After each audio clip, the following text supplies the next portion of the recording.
Hello and welcome to another edition of Health Solutions with Sean and Janet Needham, where Team Needham discusses everything healthcare. I'm your host, Sean Needham, and I am streaming live from wonderful Tucson, Arizona. I was going to say warm, but not so warm today, but it's a lot warmer where I'm at in Washington.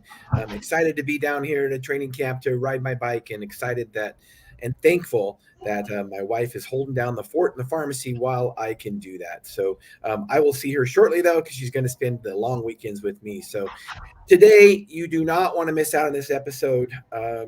As you guys know, Jan and I talk hormones all day long to patients and doctors around the nation and world, actually. And we absolutely have a passion for it. It's what we do. We love it because it changes so many people's lives. And today, we're going to be talking to Marcella Hill, who's going to be talking about the injustice that women have when seeking hormone replacement. And she's going to talk a little bit about her personal story and the injustice that she had. But fortunately, she found a solution. So, Marcella, welcome to our show. Hello. Thanks for having me. This is exciting. Thank you. Yeah, thank you so much for being on. I think we connected on TikTok. You've got a wonderful TikTok channel. Is the name Marcella Hill on TikTok, or what's your TikTok? Being Marcella Hill. Oh, that's right. Okay. And yeah, I've connected with a lot of educational things on TikTok. When we first started using TikTok, I thought it was for dancing teenagers, but there's a lot of good information, health and wellness wise. So check out our TikTok. Check out Marcella Hill's TikTok. My TikTok is just Sean Needham. Just search Sean Needham in TikTok. And so, Marcella, with that, I will let you kind of introduce yourself and tell us a little bit about your personal story and how you started talking about hormones. Yeah. Okay. Well, hi, I'm Marcella Hill. I'm in Utah, and I'm the mom of 4. We have a blended family, and I'm an entrepreneur and kind of a go-getter. I've always had a lot of drive and excitement about life, and I'm 42 now. So around 36, I started noticing no libido, and it was really starting to affect my marriage. And I went into my gynecologist, and a friend had mentioned like, oh, that could be affected by hormones. You should go get them checked. So I went to my gynecologist, because where else are you supposed to get your hormones checked, right? And she did my blood work, came back, said, you're kind of low in vitamin D. You could probably just take a vitamin D supplement, just, at the regular grocery store, pick some of that up. And other than that, you look fine. Everything's normal. And I was like, great. Now what? Like, do I just not like my husband? Maybe we need more dates, maybe some marriage therapy. So we did. We went to therapy. Again, and super helpful. I would always recommend therapy for anyone and everyone. I think that was extremely helpful, but it also doesn't like turn your body on, it doesn't turn the switch on. And so many years later, here I am, I'm 42. I had since gotten a partial hysterectomy due to a prolapsed uterus. My body ached all the time. I had stopped running. It's just everything got worse. I didn't know it was related. My legs would itch every night. That's been going on for years. Just all these weird symptoms that I didn't know were up, one thing. And one weekend I found myself laying in bed, very kind of at the bottom of the barrel. And that's very unlike me. And quite frankly, it scared me. And I thought, okay, this is depression. You need to go talk to someone. And I reached out to a few friends and I said, where do I go for depression or whatever this is? And one of those friends said, did you ever call that hormone therapist that I mentioned? And I forgot that she had ever mentioned it. And I went to that person that week and started hormone therapy, and my life changed dramatically, even within the next few weeks after that. Janet, I bet you have some comments about this and some stories. It's ringing a bell with me because so many times I've heard this story from women, unfortunately.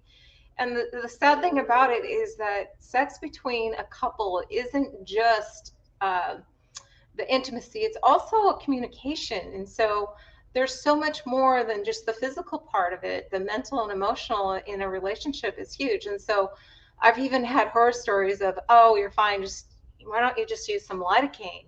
Well, that didn't solve the problem. And it's unfortunate because, there's just some really easy things that we can do from just replacing something naturally in our body. And I think where you ran into the problem is you had no idea where to go, because the first place you went, you were said, oh, you're normal. And believe me, I've heard that too. I've heard, oh, you're just tired, you're a mom, you have a business, you're fine, just you're in the normal ranges of everything, just relax and things will work out. And that wasn't the case. And I'm hearing that from you loud and clear, that obviously you knew something had to change for you.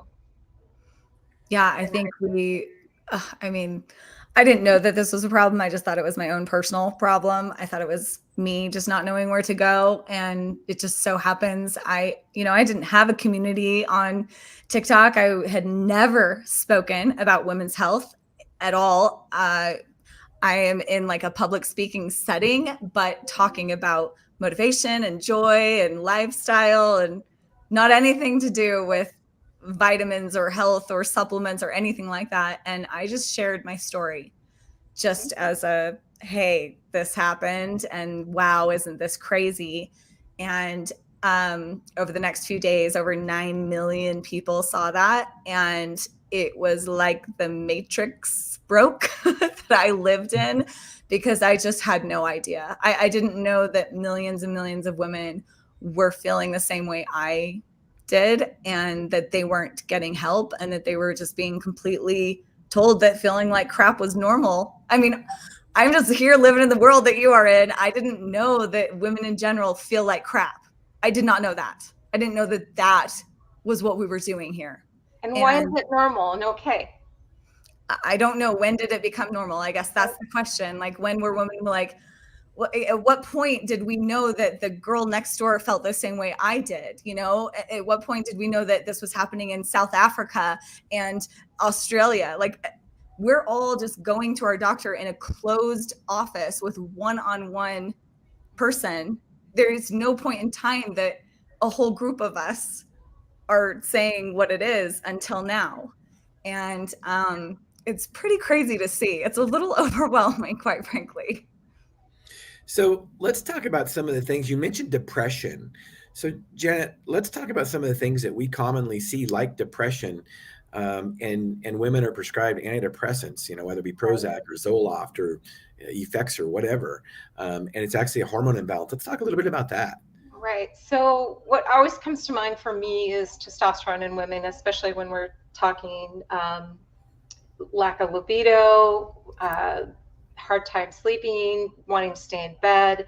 So it's not like you're missing an antidepressant. You're really missing the messenger giving our brain what we need for our neurotransmitters to work properly. And really that's probably going to be testosterone for women. But there could be other hormones too. Sometimes it's even just a thyroid. But we talk about other hormones. But what happens, I think, is that we word the word hormone and we think there's some bad connotations, or it's just with reproduction and that's it. But really the definition is that it's a messenger, right? And so it takes a message to our body to perform a function. And that's the missing link a lot of times for women. It's not that they need a depression or antidepressant. They need what their body normally and their ovaries were normally being able to make for them. And then that whole function was complete for most people. And so that's the missing link. And so many times we reach for a pharmaceutical to say, here, this will make you feel better. And a lot of times what ends up happening is they have less libido, they have less energy, and they're just more lethargic. And that wasn't the answer they were looking for when they went to their doctor's office. Yeah. So Marcella, tell us about how you finally found hormone replacement and some of the shorter term results and longer term results that happened, and what hormones you're on. That's a lot of questions all in one, isn't it? That's okay. I answer them all day, every day. So it's simple. I honestly, I'm lucky in my area. I'm in Utah, and in Utah, there are many providers. I was able to just Google bioidentical hormone therapy replacement, and there's 10 within range. And I just figured that was how it was for everyone, but it's apparently not. I was able to go into a clinic that is like a med spa. I've never been to a med spa. They do Botox, injections, lip filler. Yeah, I mean, you name it, sexual wellness, all of that. And I opted for the testosterone pellets. And then also they gave me a compound progesterone. So I take a progesterone in a pill form from a compound pharmacy, and then I get the pellets every 3 to 4 months. And in the second night that I was doing all of this, I slept through the entire night, which that had not even, it never occurred to me that like adults could sleep through the night. I didn't know that that was a thing. I slept all through the night, and most nights I sleep all night now. That was a game changer. Obviously, if you're sleeping, it's like can change everything. I noticed about a week in that my energy was just kind of the steady energy all throughout the day. It would be 7 o'clock and I wasn't like counting down the minutes to bedtime, and I hadn't taken any caffeine. And then a couple weeks in, I realized that my body didn't ache anymore, and I dared to go for a long walk, and I could go for a long walk the next day and the next day. And then I started jogging again, and it honestly just felt like I was back. I mean, I was running, crying, just thinking like, oh my gosh, like I can run again. Look at me. Like it just feels like bionic woman, or that you got your body back. It just was surreal. And then about 4 months in is when my sex drive kind of kicked in. It was like something in my brain turned on. Like the laundry didn't have to be done. We didn't have to go on some fancy romantic date. It was just like my body didn't care. It didn't need the list of things that I had always said, I need to have all these in place for me to feel intimate and want to be, in a sexual setting with you. I didn't need any of that. My body like naturally just wanted it. And that was a whole new world for me. So that's kind of where we're at. Well, it sounds like you got you found the right person right away that was dosing with enough progesterone and enough testosterone. And testosterone is a game changer for women. Traditionally, in pharmacy school and medical school and nursing school, we're traditionally taught that women need only estrogen. From what you're telling me, you're not on estrogen yet. Is that correct? Right. Nope. Okay. Now, eventually you might have to go on estrogen when you have some breakthrough hot flashes and things. But typically what we see is it's progesterone first, testosterone second, estrogen third. But what do we do in traditional healthcare? Well, if a woman needs hormones, or if she's having any kind of hormone issues, let's just give her a complete hysterectomy and then put her on estrogen. And then things go bonkers because they have no testosterone, no progesterone, because a woman's ovaries will make testosterone also. And so when we dose testosterone in women, we give them not a man's dose, but a woman's dose. So they're not going to get big muscles. They're not going to get oily skin. They're not going to grow a beard. Well, they might get oily skin if you overdose it a little bit, but you're not going to get acne and things like that. So testosterone is a game changer for depression, for libido, for energy, for lean body mass production. It is incredible, and aches and pains. And we typically see very often how women will say after they've been taking progesterone, the first night they sleep better. And the important thing is, and with you kind of alluded to a little bit, without sleep, nothing is going to get better. I mean, if we're not sleeping, it doesn't matter what you're doing. You got to recover when you sleep. You have to. That's when you get rest. It's when you get stronger. And if you're not sleeping, nothing is going to get better. So it's important to dose progesterone aggressively. And I love oral progesterone because oral progesterone is metabolized in the liver first pass into 5-allopregnanolone, which actually is a neurohormone, which actually modulates GABA, which helps people sleep. There's actually prescription medication that tries to copy that, but we cannot make anything better than the body can. So progesterone also is so important. Tell us about how your relationships with your husband changed. And you talked about some of the intimacy issues, but is that still ongoing? Is it still getting better? Yeah, it's so interesting because I was at a point where honestly I just felt like maybe I don't love my husband. I mean, it was so bad, because it gets mixed up and not just no libido, but you almost feel like there's no feelings. You just kind of have this deadness inside. And it seems like no matter what he does, no matter what you do, there's not a lot of connection or feeling. And so you can only equate that, especially after a doctor tells you you're normal. You can only equate that to like, I must not have this love that I'm supposed to have anymore. And not only did the sex drive kick in, which was incredibly surprising, but it was like this feeling of love again. I mean, it felt like I fell in love with my husband in the middle of having been married for almost 12 years.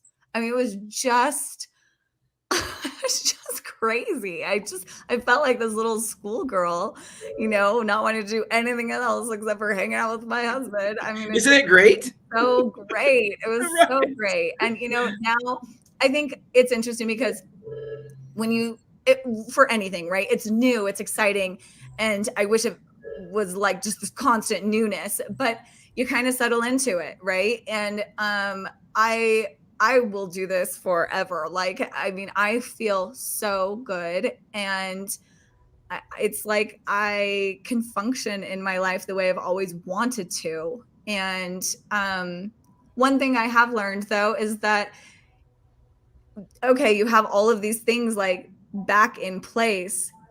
You still have to do the work to be healthy, to have a healthy relationship, Yep. to have healthy communication, you can't just like take a pill and it's like all magical land, you still have to do the work. And so, but now what's nice is that us doing the work works.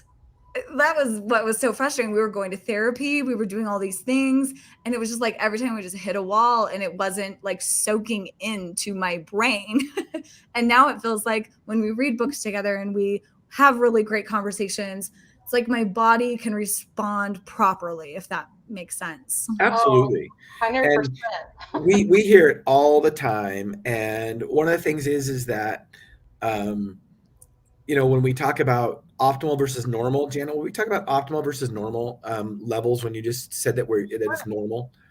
Well, unfortunately, in our... So I'm not seeing Janet, just so you know. Oh, you're not? Okay. No. I removed her in the stream. It looks like she's still streaming, so I'm not sure why you can see her. You can hear her though, correct? Mm-mm. You can't hear Janet either? No. Okay. Janet, go ahead and talk. How about that? Am I back? Can you hear yet, Marcella? No, it's okay. That's a bummer. Well, I'll comment and then we can go from there. I don't know if it's mine or I'm not sure. It says on mine that that she's live streaming. So okay. Okay. So well, you can ask her a question. So optimal is different than what is considered within the range. And let's remember, labs are really being taken for people who might even be sick, and there's a big range usually. And we also throw women into this place of, we're looking at a 20, 30, or 40-year-old and not, along the line. So we're not age appropriate, and we're not really appropriate with where those labs really need to be for someone. So if we're saying optimal means what level it's right for this person and where they feel the best and where they are actually more functioning and healthy. So if it was perfect, we'd have that level before everything went down as far as when our levels changed.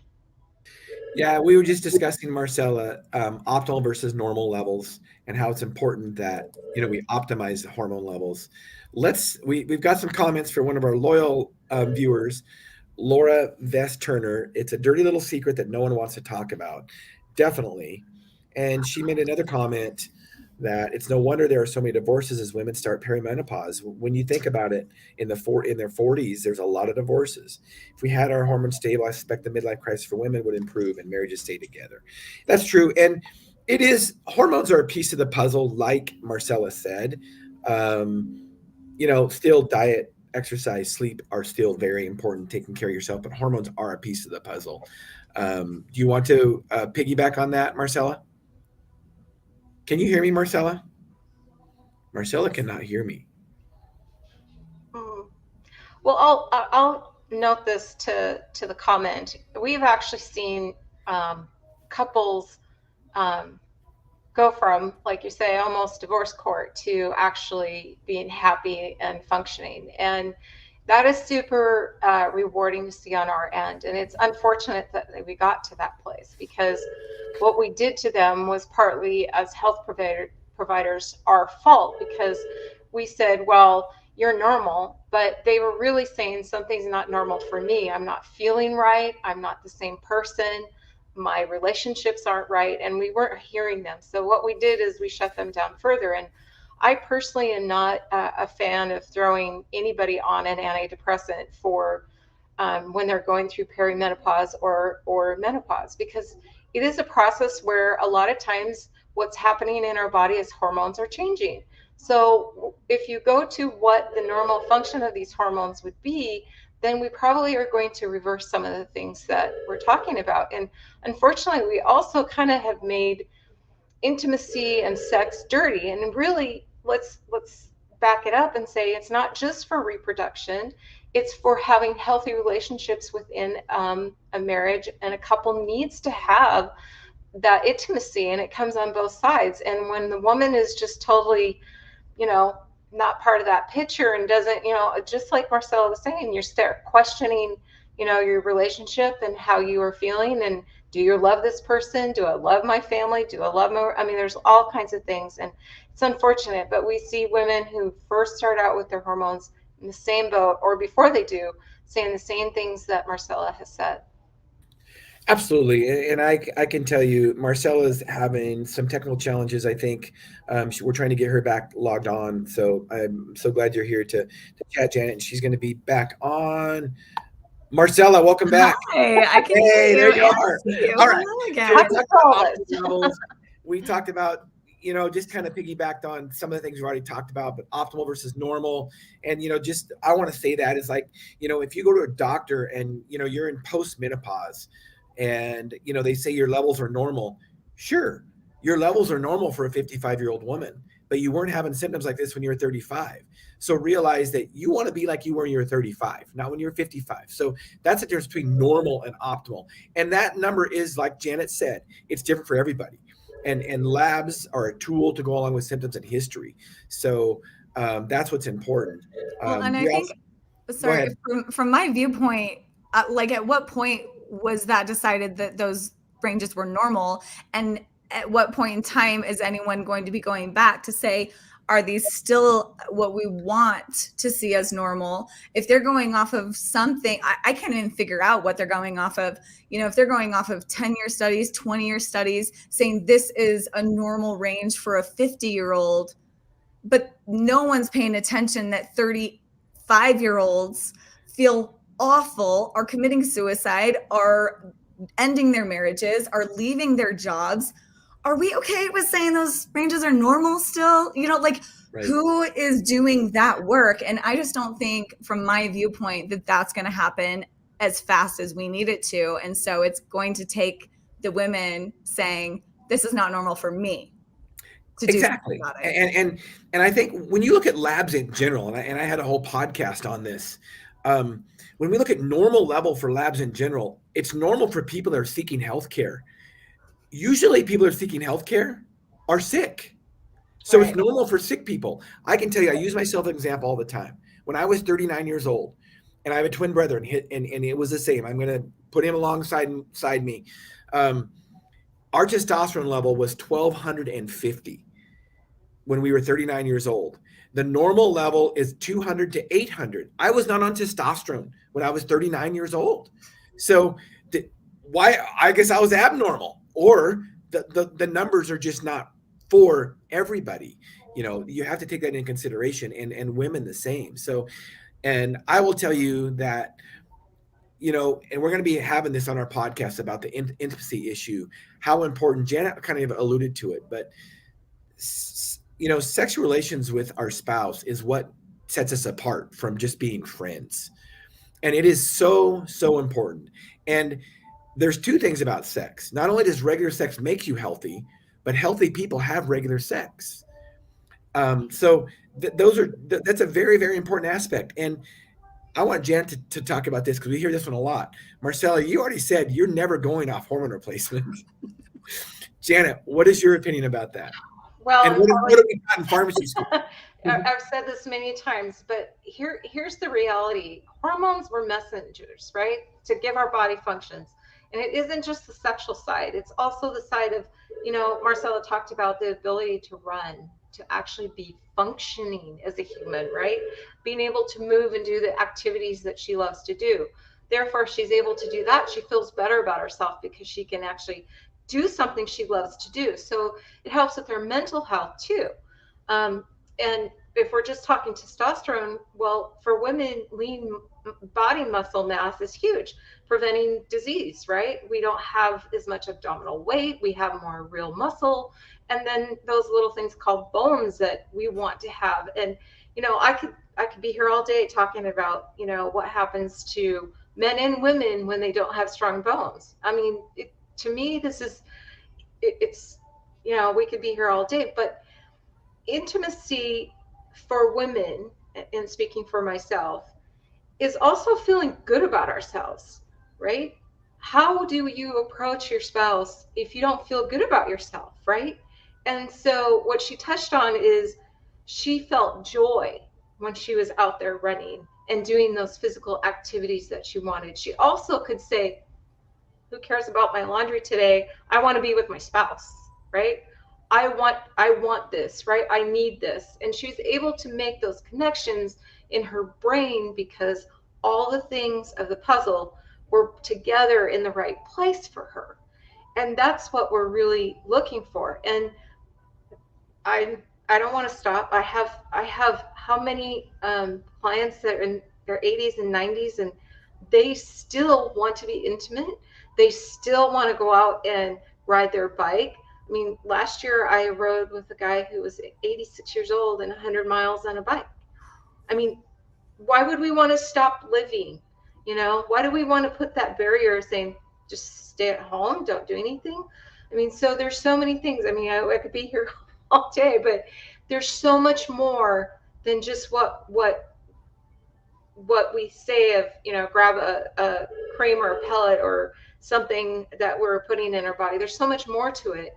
And tying us to a lab and saying, you're okay is not okay. And I think what happened with Marcella is that she hit enough people that enough women said, I'm not agreeing to this. Let's change this. And really we have to do it one practitioner at a time, with women saying, there's answers. There's other things that we can do. Absolutely. I think that's like the key, like first step here, like from my viewpoint, is that because there's so much to unpack when you get into the hormone therapy, there's so much to try, so many methods, it's like finding a therapist, right? For a huge trauma you've been through. It's going to take a minute. But I think we have to start educating women that you're looking in the wrong place. All these women thought that their doctor was going to be the person that they're going to go to for all the answers for the rest of their life, for every transition in their life. And that is where we're failing miserably, is that women are going to the one place that they thought had the answer. And when that person does not provide help and tells them straight to their face, this is normal, that is the end of the road for them. They do not know that there are anywhere else to go. And I think that if we just trust that women, once they know that there are answers beyond their doctor, we'll find it. We'll figure it out. Like, we don't need someone to like shove it down our throat or tell us where to go exactly. Like, once we know, oh, not there, we'll go find it. And I think that's what I'm here for. I'm not here to sell anything. I'm not here to tell anyone like get to this level or do this method. I'm here to be like, hey, just so you know, like we're all looking in the wrong direction. Like let's all look over here so we can find what's working. Like we will be the ones individually that find what works for us individually. And just like my story, yeah, maybe lots of people go do pellets because I'm on pellets, but maybe another woman is going to do cream and it changes her life. And a lot of people will find out that that's the method for them. You know, maybe people do intermittent fasting and that's the right method for them. I just think once we know it's actually our hormones, then we are empowered to do something. But most women just, they are running around with itchy ears, running around thinking that they have some, you know, I don't know, some problem in their ears. And they're spending all of this money and different doctors and they're not getting a solution. And no one ever said, maybe it's your hormones. I think it's just like a huge problem.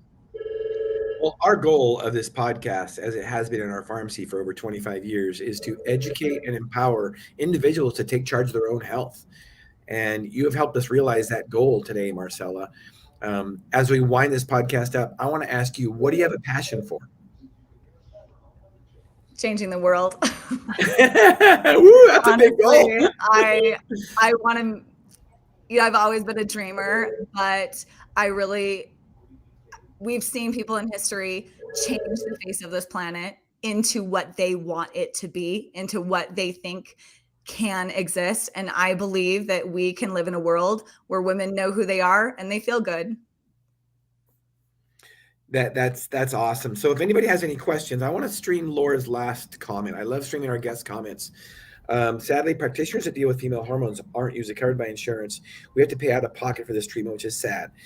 That might be sad though, Laura, although I will tell you that the reality of it is, and Jan and I have dealt with this for many, many years, and we stopped billing insurance 20 years ago, is that insurance makes things more expensive. It decreases quality, it decreases service, and it increases price.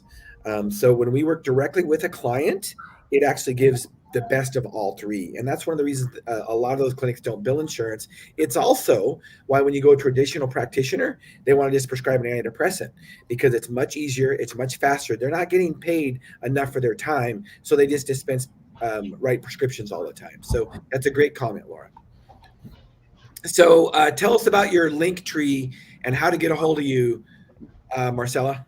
Yeah, you can find me. So a lot of people are asking, where do I go? How do I get help?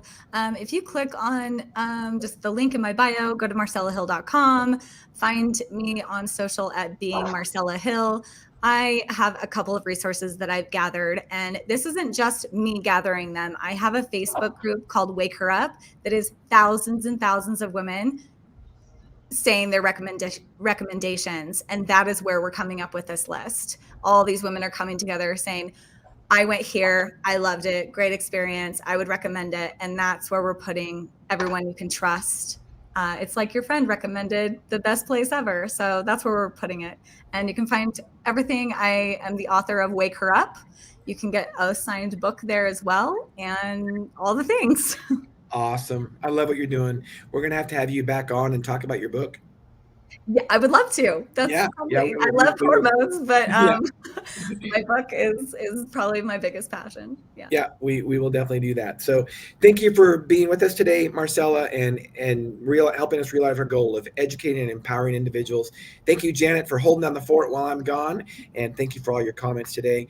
Tune in, listeners and viewers, Thursday, our midweek podcast, 8 to 9 a.m. Pacific time. We will have Alex Mitchell on, and he is going to be talking about safe and effective.